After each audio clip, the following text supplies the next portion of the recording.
Hi friends, YouTube पर आप सभी का स्वागत है। दोस्तों, मैं फिर से आप सभी के सामने ANC01 का सबसे महत्वपूर्ण प्रश्न लेकर आया हूं और यह प्रश्न एग्जाम के लिए बहुत ही इंपॉर्टेंट है। दोस्तों, मैंने इसके पहले के वीडियो में वसा में घुलनशील विटामिन ए और डी के बारे में बता दिया है।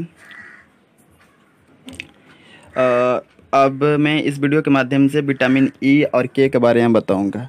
दोस्तों, मैं फिर से एक बार बता दूँ कि वसा में घुलनशील विटामिन 4 प्रकार के होते हैं: vitamin A, vitamin D, vitamin E, vitamin के। फिर से बोल दे रहा हूँ, vitamin A, vitamin D, vitamin E, vitamin के। ओके, तो ए, डी, ई, के ये वसा में घुलनशील विटामिन है और इसके पहले के वीडियो में मैं विटामिन ए और डी के बारे में बता दिया हूँ। दोस्तों, यहाँ पर मैं विटामिन ई और विटामिन के बारे में बताने वाला हूँ। दोस्तों देखिए, विटामिन ई का स्रोत क्या है। विटामिन ई का जो पहला स्रोत है वह वनस्पति तेल है। वनस्पति तेल, हरी सब्जियां जितनी हैं, सोयाबीन, ये सभी जो हैं वह विटामिन ई के स्रोत के अंतर्गत आते हैं। इसके अतिरिक्त हम कह सकते हैं कि जंतु स्रोत क्या क्या है, तो किसी का भी, चाहे विटामिन ए हो, डी हो, ई हो, के हो, ओके, तो किसी का भी अगर जंतु स्रोत पूछे तो उसका दूध, अंडा, मछली, मक्खन, दूध, अंडा, मछली, मांस, मक्खन, घी, कुछ भी लिख सकते हो जंतु स्रोत के अंतर्गत। ओके, तो मैं फिर से बोल दे रहा हूँ, विटामिन ई का जो स्रोत है वह वनस्पति तेल है। अगर उद्भिज में पूछे तो वनस्पति तेल, हरी सब्जियाँ और सोयाबीन। और जंतु स्रोत में पूछे तो दूध, अंडा, मछली, मक्खन, घी, सभी में लिखना है। ओके, चाहे वह डी हो, ई हो, के हो, किसी भी विटामिन में।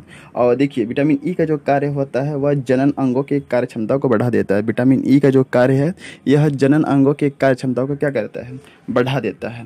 और दूसरा इसका कार्य, यह शरीर की वृद्धि करता है और उसका विकास करता है। फिर से बोल दे रहे हैं, विटामिन ई का जो कार्य है यह जनन अंगों की कार्य क्षमता को बढ़ा देता है और दूसरा जो कार्य है यह शरीर का वृद्धि करता है और साथ ही साथ उसका विकास करता है। और रोग, इसके विटामिन ई के कमी से शरीर में जो होता है वो बाझपन रोग होता है। नर नारियों में बाझपन रोग होता है।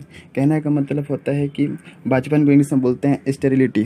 ओके, तो बस आपको याद रखना है कि विटामिन ई के कमी से बाझपन रोग होता है। ओके, नेक्स्ट है विटामिन के। विटामिन के जो है, के का जो स्रोत है वह पात गोभी। अगर हम पात गोभी खाते हैं तो हमें विटामिन के मिलेगा। टमाटर विटामिन के का स्रोत है। पालक विटामिन के का स्रोत है। और भी बहुत सारे हैं, तो मैंने शॉर्ट ट्रिक के तौर पर बता रहा हूँ। पात गोभी, टमाटर, पालक और जितनी भी हरी सब्जियाँ होती हैं वो विटामिन के स्रोत होते हैं। इसके अतिरिक्त अगर जंतु स्रोत पूछे तो वही आपको लिखना है मछली, मांस, दूध, अंडा, घी, मक्खन। किसी का भी पूछे तो आपको लिखना है जंतु स्रोत में। और कार्य के अंतर्गत लिखना है कि विटामिन के का जो कार्य होता है वह रक्त जमने में सहायता करता है। जैसे कि हमारे शरीर के किसी भी भाग में अगर रक्त कट गया तो किसी का क्या होता है, ब्लीडिंग होते रहता है, खून बहते रहता है।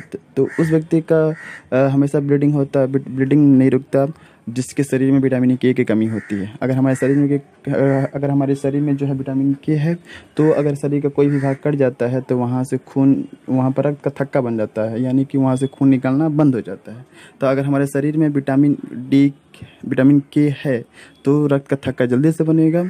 और अगर विटामिन डी की कमी है तो वह रक्त का ब्लीडिंग होता रहेगा, यानी कि शरीर के किसी भाग को कट जाने से वहाँ से ब्लड गिरते रहेगा, वहाँ से ब्लीडिंग होते रहेगा।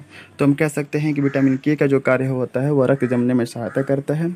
और हानि या रोग जो है, इसकी कमी से रक्त बहने की ज़्यादा संभावनाएं होती हैं। अगर किसी व्यक्ति के शरीर में विटामिन के की कमी है या उसका शरीर का कोई भाग कट जाता है तो उसके शरीर से जो ब्लड जो है ज़्यादा बह सकता है। इसकी संभावना काफ़ी ज़्यादा होती है, इसलिए विटामिन के स्रोत को हमें खाना चाहिए। ओके, तो मैं फिर से बोल दे रहा हूँ दोस्तों, विटामिन के का जो स्रोत है वह पात गोभी है, टमाटर है, पालक है। जंतु स्रोत में दूध, अंडा, मांस, मछली लिखना है। कार्य में लिखना है कि यह रक्त को जमने में सहायता करता है। और हानि में लिखना है कि इसकी कमी से जो होता है, इसकी कमी से रक्त का थक्का नहीं बनता, अर्थात हमारे शरीर से अत्यधिक जो रक्त है उसके बहने की संभावना काफ़ी अधिक रहती है। तो दोस्तों, मैं बहुत ही शॉर्ट तरीका से जो है आपके सिलेबस को कंप्लीट कर देता हूँ और अपने वीडियो के माध्यम से वही प्रश्न लेकर आता हूँ जो ज़्यादातर एग्जाम की दृष्टि से कॉमन होते हैं और प्रश्न पत्र में जिसके आने की संभावना काफ़ी अधिक होती है।